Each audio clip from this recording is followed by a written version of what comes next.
the biggest stories from the pages of the London Free Press and lfpress.com. This is the London Free Press Podcast with your host, Craig Needles.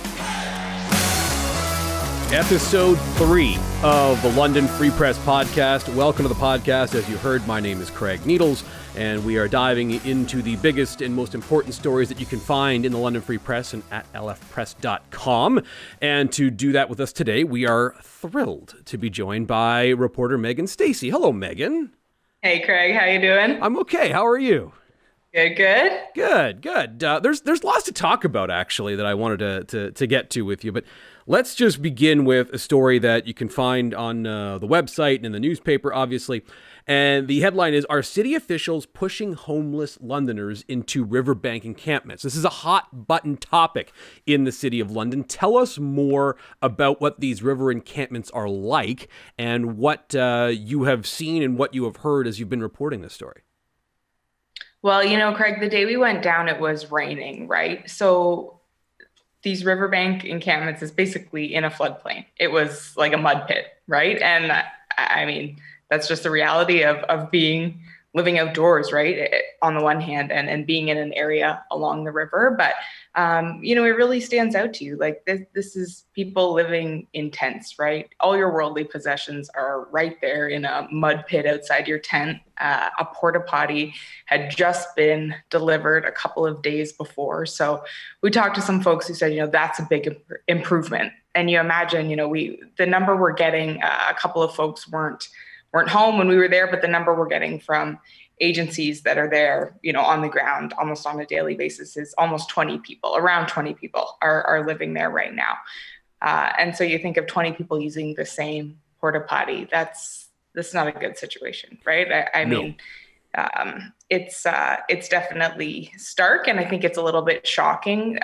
A lot of Londoners will recognize that kind of encampment, right? And what that looks like. We're talking tents on the ground, shopping carts filled with people's belongings. And a couple of people, you can tell, have been there over the longer term, right? I mean, you got tarps up, kind of, you know, a little tent city, as folks used to call. And people are clearly, they're there. This is their home, right? Mm-hmm. It's not, you know, an overnight thing. People are there, they're entrenched, and they plan to be there for a while. We heard that from a couple of folks too, right? Through the winter. Yep. You think about, you know, living in a floodplain on the edge of the river through the winter months. And yeah, I think it's a reality check for a lot of us who get to come home to, you know, a bed and a roof over our heads and heat. So yeah.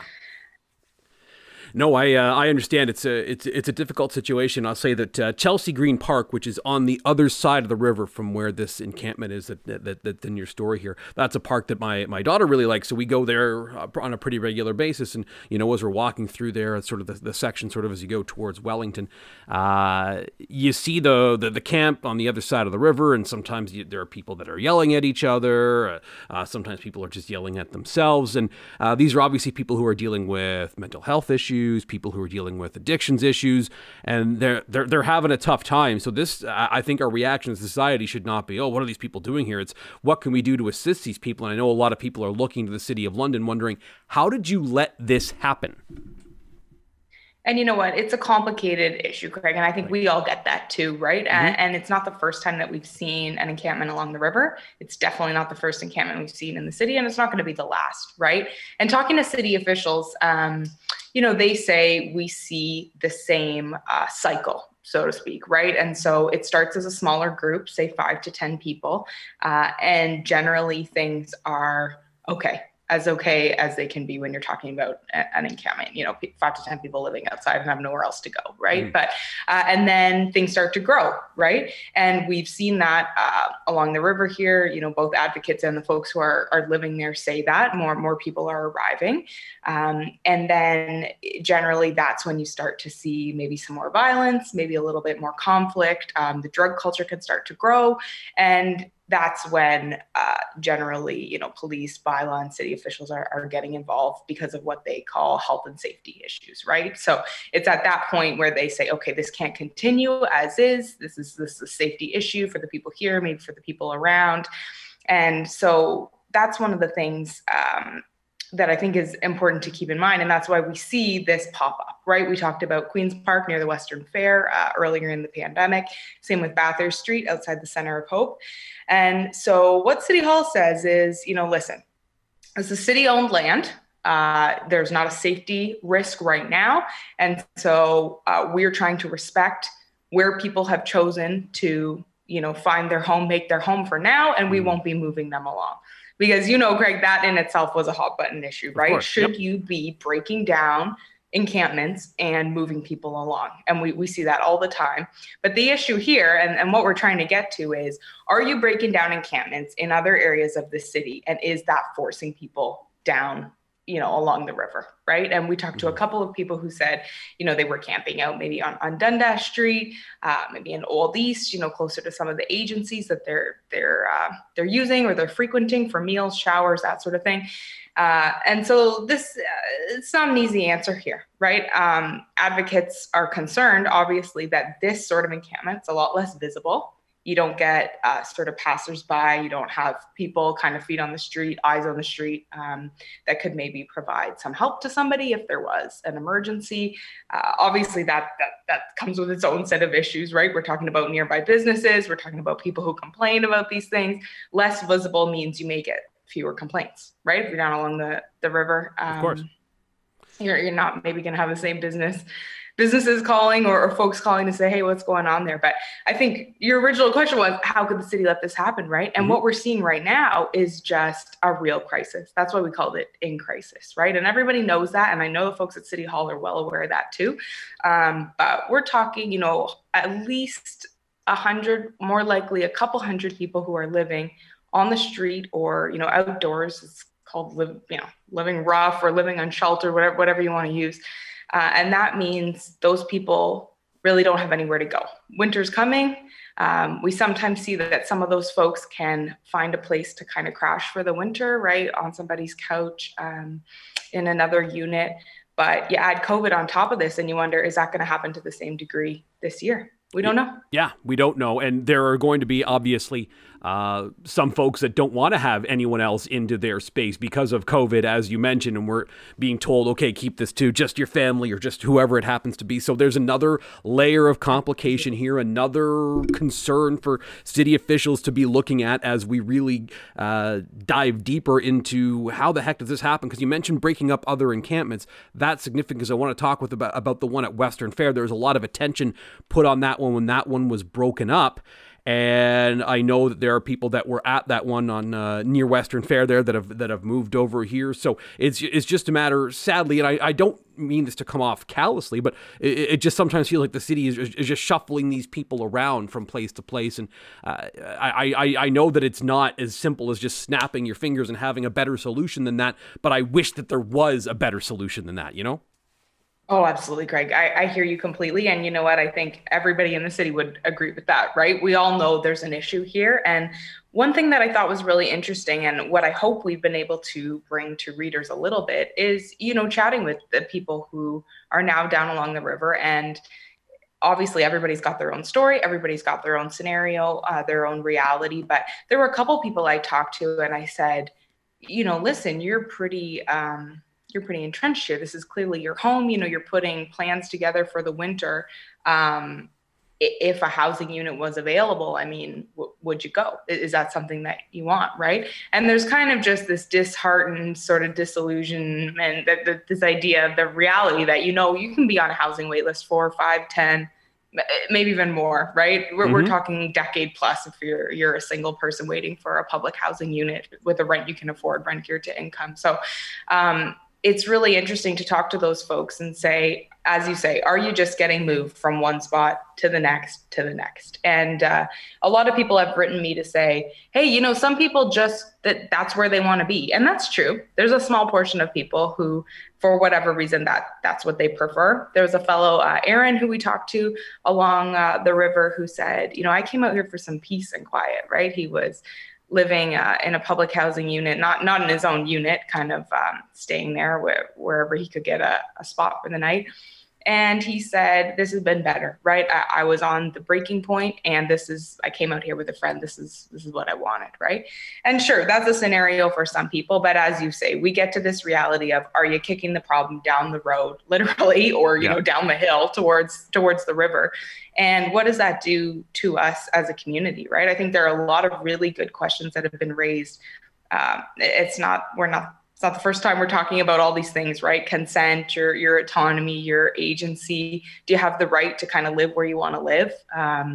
You know, whether it's private property, public property, kind of tucked away in the woods along the river. And another thing that people bring up a lot is, can we just have a space, right? Why not open an arena? Why not get into a vacant building? Provide a really accessible space for people to go, right? We know the housing wait list is long. We know not everybody can be housed in a motel for years and years. Why not open a big space? So it's a really good question. And I know a lot of agencies in the city, as well as City Hall, are looking at that and thinking about that.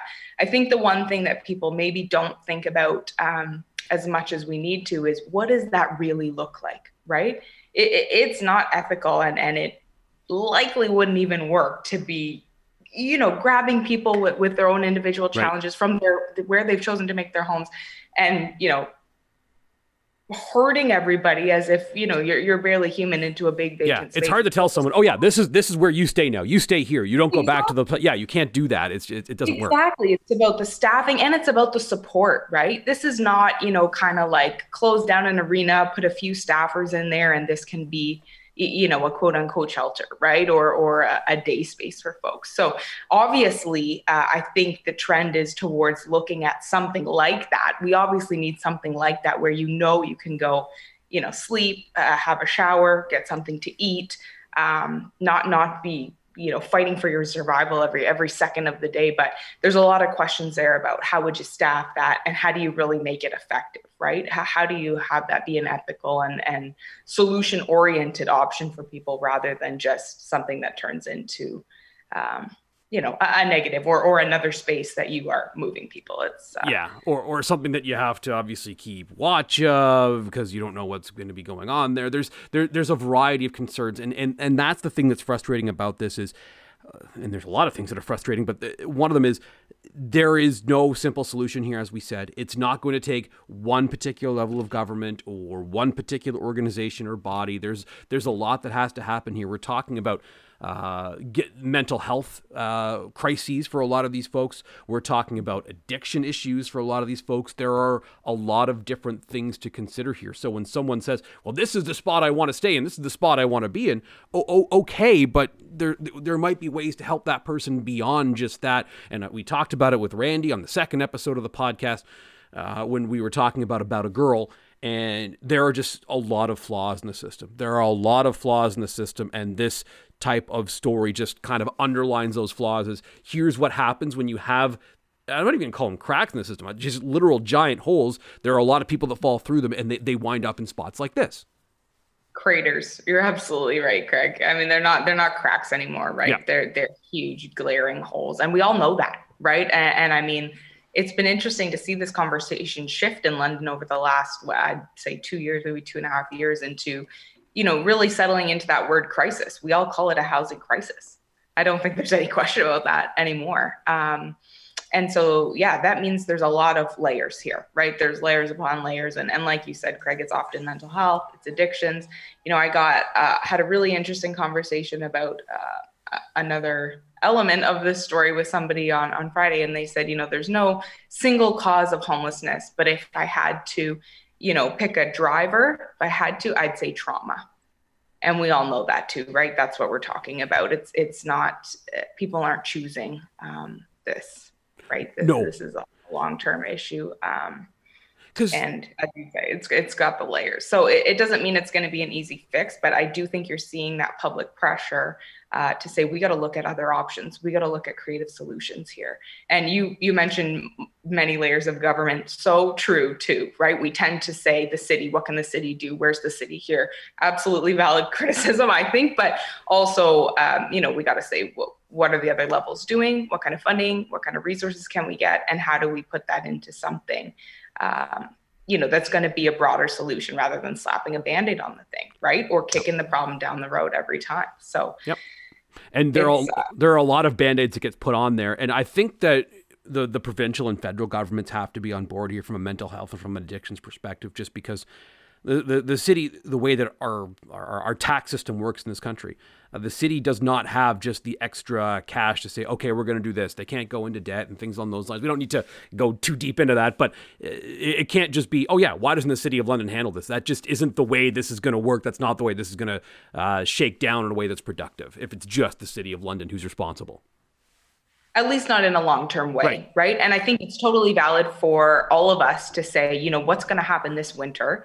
And, we know that City Hall has received funding specifically earmarked for vulnerable people, for homeless folks, in light of the coronavirus pandemic, and say, what are you going to do, right? What's happening now? What can the rest of us do? All totally valid. And I'm not suggesting we shouldn't be asking those questions.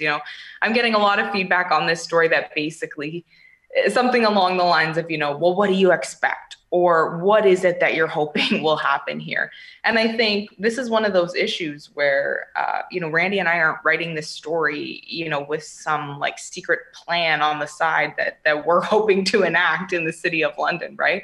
What we're trying to do is bring readers down along the river, bring readers into this encampment. And I think the only way that we can make some progress is when we talk to people one-on-one, right? And when I say, okay, Aaron, what's your story, right? Or when we hear from Sean or Ivy, what happened to get them to this point? And that's what I think is really valuable. I'm not saying I'm the smartest person in the room. I'm not a homeless prevention expert or it's not, that's not what the goal is here, right? The goal is to say what's happening, what needs to be done, and can we walk alongside some of these folks to share their stories, right? So, and I appreciate too that it's really hard to cover the nuance of every single piece of this scenario in one story, right? So absolutely not. I appreciate all the feedback and criticism that's coming to us as well, but I think it just reiterates, as you were saying, the layers here, right? And it is a complicated issue. But we do need to talk about the reality and what is happening along the river, what is going to happen as that encampment grows, and what is, the safety issue, the safety picture down there, right? Especially when you're kind of pushed out of the public eye. What does that mean? And what happens next to those folks, right? Those are members of our community. And it's just, how it is, Craig. Sometimes the conversation does not identify those folks as Londoners, right? They're our neighbors too. So it's a tough one. It's a tough one for sure. A few things I wanted to get to there. First, you mentioned trauma that brings people to this point. And that's big for me because I know a lot of people will listen to this conversation and read the story that you and Randy did and think, well, why would anyone want to live at the edge of a river in essentially a stone's throw from downtown London, Ontario? Why would anyone want that? And I think that people go through things in their lives that most of us can't really imagine and most of us can't really wrap our heads around. And that's when they get to the point where they say, maybe this is the best spot for me, or maybe this is where I want to be. And I think that putting yourself in that headspace and realizing that, okay, the reason why this person wants to be in the spot they're in is something that you can't even fathom because they've had this happen to them in their life, or they've dealt with that addiction issue, or they've had this family breakup, or whatever it is. So there's definitely that part of this that most of us can't really imagine what brings someone to that point, but there are very real things that happen there. It's not just someone one day having this, quote unquote, regular life and saying, oh, you know what?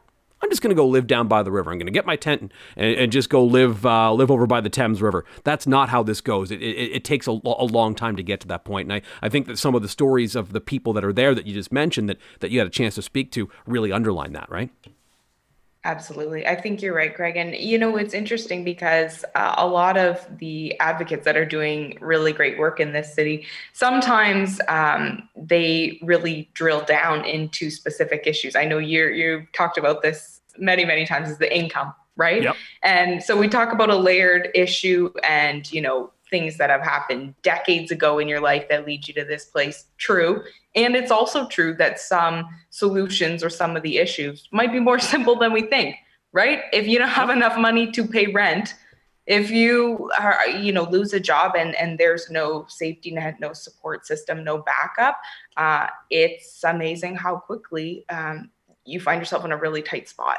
Right. And I think it's interesting to talk to some of those folks who can drill down to that sort of issue, right? Whether it's income, but what I'm hearing a lot across the board, I just wanted to mention in response from advocates is, that this is something that we've allowed to happen.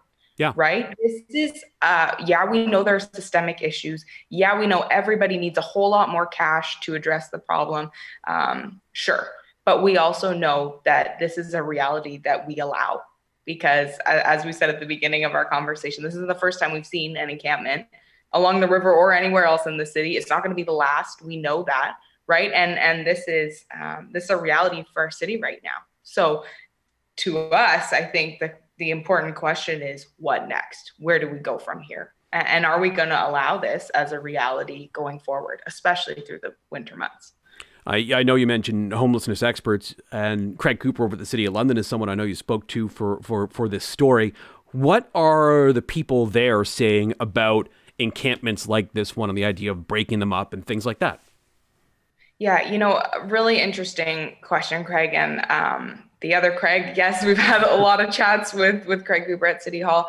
And, what I'm hearing from City Hall officials is a desire to help people where they are at. So, that means if for whatever reason you've been in a hotel or a motel room during COVID and that wasn't a long-term solution for you, you might have been kicked out for behavioral issues.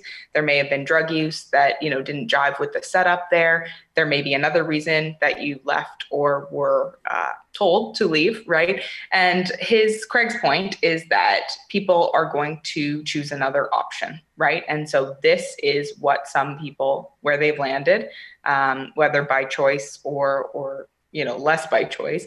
And City Hall's effort or goal at this point is to serve them where they are. So Craig tells me that means daily check-ins with an outreach team, touching base with people.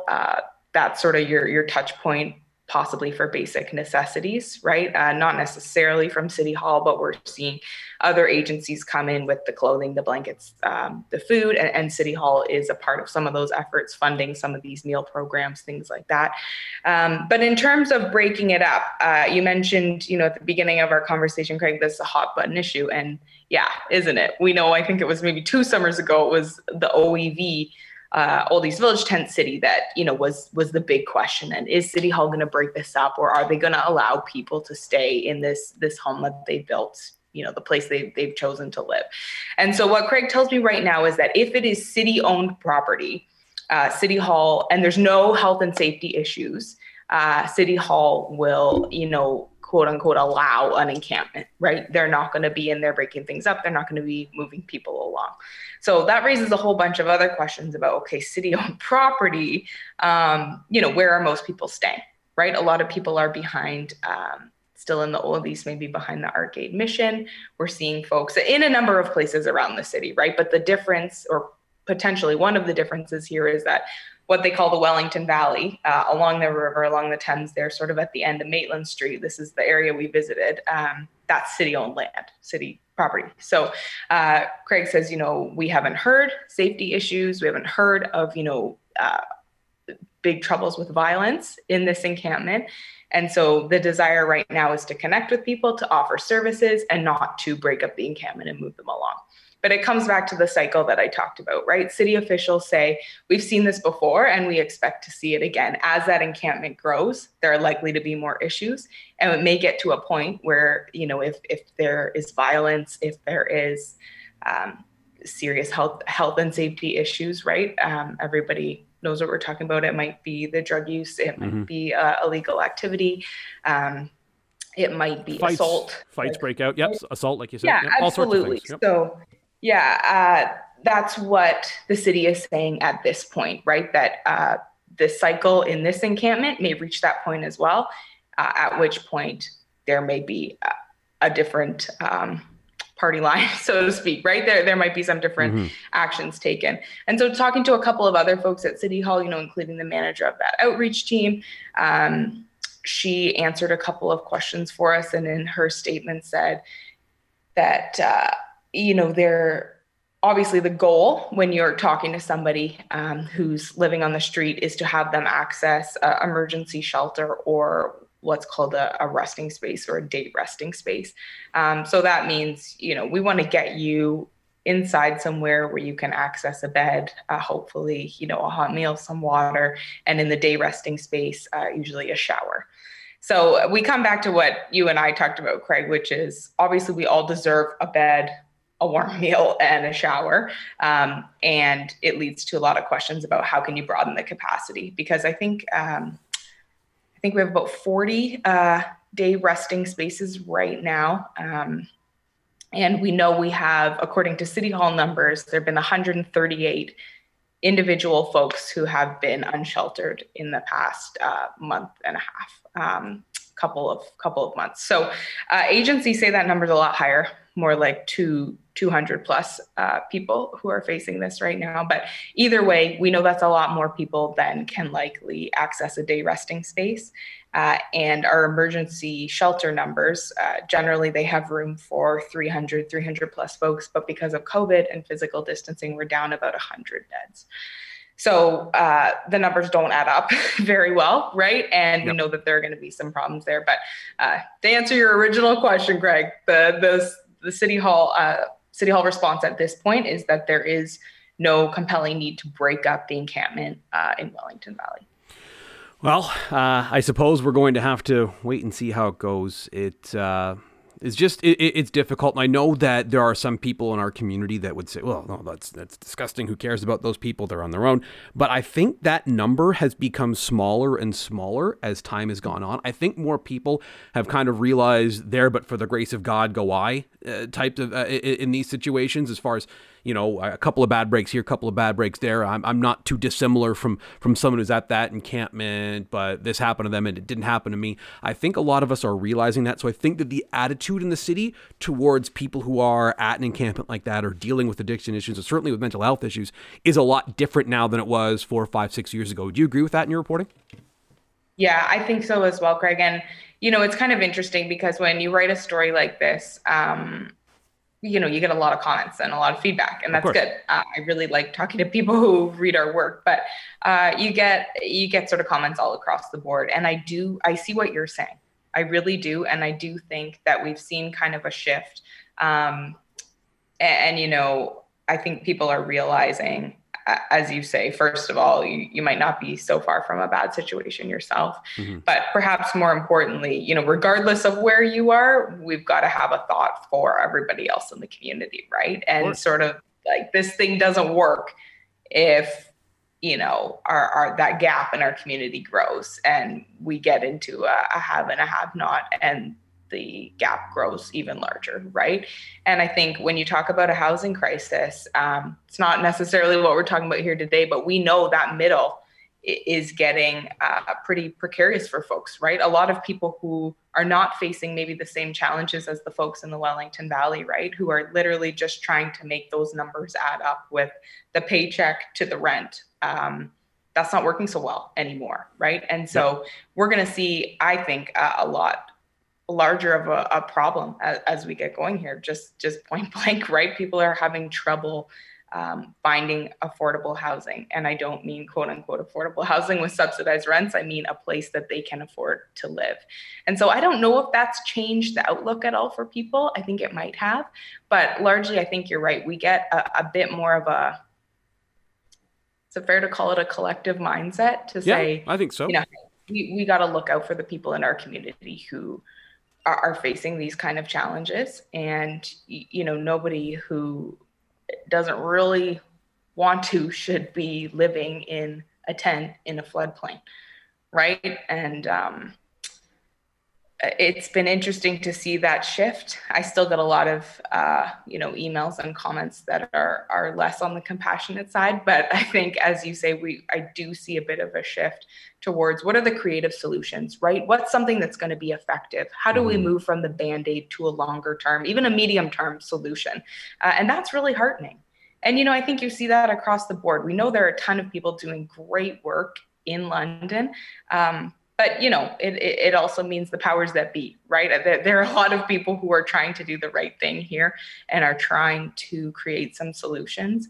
And at the end of the day, that's really all you got to hold on to, I think. Is it as simple as, and again, maybe this is a massive oversimplification, but we talked about incomes earlier. Is it as simple as if Ontario Works and ODSP, if those numbers were higher, we would have a lot fewer of these, or maybe none of these at all? Am I oversimplifying that, do you think?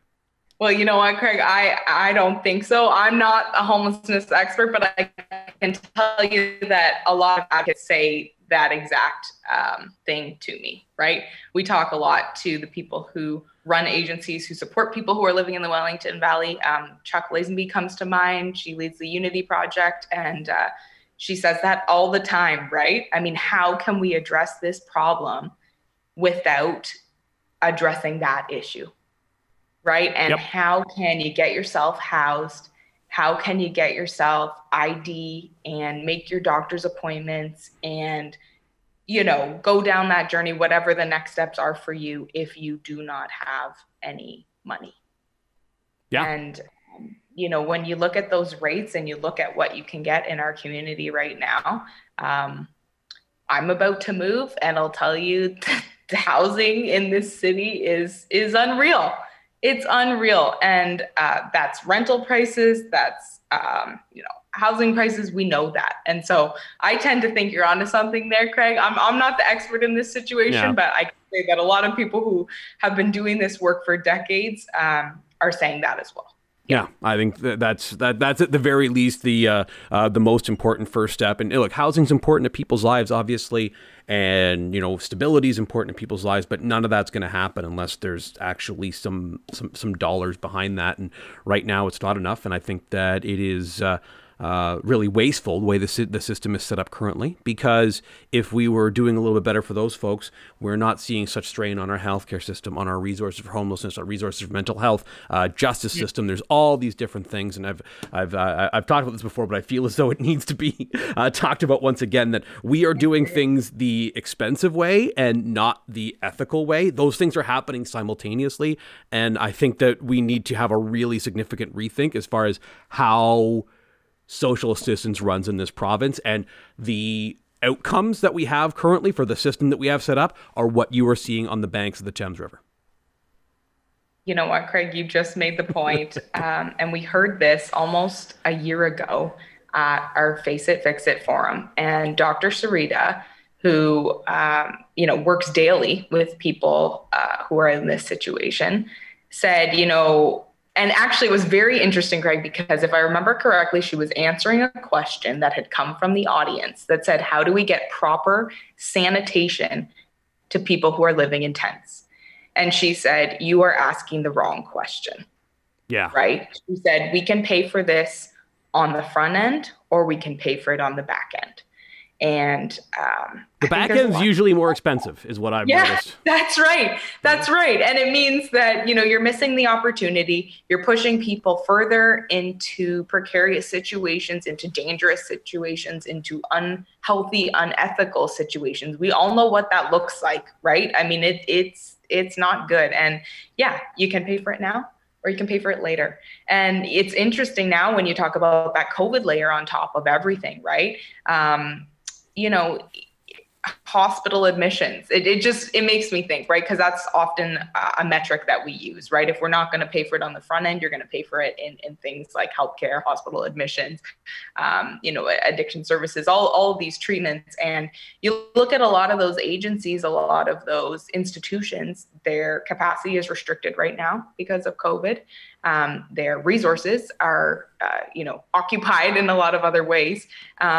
And it just creates another layer of complication, of, inaccessibility for people. And it makes you wonder, why are we doing it that way? Yeah, that's a very good question. And I think that's a good spot to leave it at. Megan, thank you so much for talking about all of this with us, with the story that you did. Is there anything else that we haven't got to that you really want to highlight or make sure we mention before we wrap up? That's a good question, Craig. Well, I think as we said many times during our Yes. chat today, this is a complicated issue. Of course. And I think what we're trying to do is chase some of these threads, right? This is kind of like a web, and sometimes it's really hard to tackle, right? And so the only other thing I would say is I'd encourage people to reach out to us. You know, if you've spotted something and you're thinking, why do we do it that way? What's going on there? Does anybody know this is happening? You know, give us a shout. Yeah. Drop us a line. And I think it's really heartening to hear from you too, that you see a shift in our community. You know, we can report on these issues, but we're also human beings, right? And going down into the Wellington Valley and hearing people's stories, yeah, that keeps you up at night, right? And it should keep all of us up at night. So I just think I'm so lucky to have that opportunity. And I hope that we can just think a little bit about, you know, the human beings that are involved. When we say 138 people by City Hall's official tally have been unsheltered in the last couple of months, you know, are living outdoors, like that's 138 human beings, right? That's 138 neighbors. And I don't know, maybe I'm naive, but that I just feel like we got to give some time and real thought to what are we doing and how do we put effective solutions together. I couldn't agree more. Let's start seeing some action as opposed to words, and we've been seeing a lot of words. So let's get to the action. Megan, thank you so much for this important conversation. Glad you could talk to us today. Thank you so much, Craig. Love chatting about this stuff with you. Yeah, good to talk to you as well. It's Megan Stacey, reporter at the London Free Press. You can go to lfpress.com right now or head to the newspaper and you can find the piece that Megan and Randy Richmond wrote, and it's called "Our City Officials Pushing Homeless Londoners into Riverbank Encampments." Highly suggest that you read that. I also highly suggest that you subscribe and download this podcast. This was episode 3, and of course you can find us on Spotify, Apple Podcasts, Google Podcasts, or Stitcher. Of course, we're on YouTube as well. A lot of people are clicking on us on YouTube, which is great, and you can find us on lfpress.com. Thank you very much for listening to episode 3 of the podcast. We will return on Friday with another episode. Enjoy the rest of your day.